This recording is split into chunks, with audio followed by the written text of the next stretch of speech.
Chapter 12. Adieu. The sound of the drum changed again. The final tap disappeared, and it became nothing but boom, boom, boom, boom, boom, boom, boom. Lester used only his tail, bringing it down with great force and seriousness upon the drum. The threadmaster retreated. The room full of mice fell silent, expectant, waiting, and as Despereaux stood before them with the red thread around his neck and the 14 members of the Mouse Council perched on the bricks above him, 2 burly mice came forward. Black pieces of cloth covered their heads. There were slits for their eyes. "We," said the bigger of the 2 mice, "will escort you to the dungeon." "Despereaux," Antoinette called out. "Ah, my Despereaux!" Despereaux looked down into the crowd of mice and saw his mother. She was easy to spot. In honor of her youngest mouse being sent to the dungeon, she had put on a tremendous amount of makeup. Each of the hooded mice put a paw on Despereaux's shoulder. "It's time," said the one on the left, the first hood. Antoinette pushed her way through the crowd. "He is my son," she said. "I want to have a last word with my son."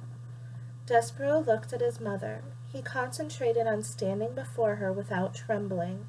He concentrated on not being a disappointment. "Please," said Antoinette, "what will happen to him? What will happen to my baby?" "Ma'am," said the first hood. His voice was deep and slow. "You don't want to know." "I want to know. I want to know. He is my child, the child of my heart, the last of my mice babies." The hooded mice said nothing. "Tell me," said Antoinette. "The rats," said the first. "The rats," said the second. "Yes, yes, we, the rats. What of them?" "The rats will eat him," said the second hood. "Ah," said Antoinette, "mon Dieu!" At the thought of being eaten by rats, Despereaux forgot about being brave. He forgot about not being a disappointment. He felt himself heading into another faint, but his mother, who had an excellent sense of dramatic timing, beat him to it. She executed a beautiful, flawless swoon, landing right at Despereaux's feet. "Now you've done it," said the first hood. "It doesn't matter," said the second. "Step over her. We have a job to do. Nobody's mother is going to stop us. To the dungeon." "To the dungeon," repeated the first hood. But his voice, so deep and certain a moment ago, now shook a tiny bit. He put a paw on Despereaux and tugged him forward, and the 2 hoods and Despereaux stepped over Antoinette. The crowd parted. The mice began again to chant, "To the dungeon, to the dungeon, to the dungeon." The drumbeat continued, boom, boom, boom, boom, boom, boom, and Despereaux was led away. At the last moment, Antoinette came out of her faint and shouted one word to her child. That word, reader, was adieu. Do you know the definition of adieu? Don't bother with your dictionary. I'll tell you. Adieu is the French word for farewell.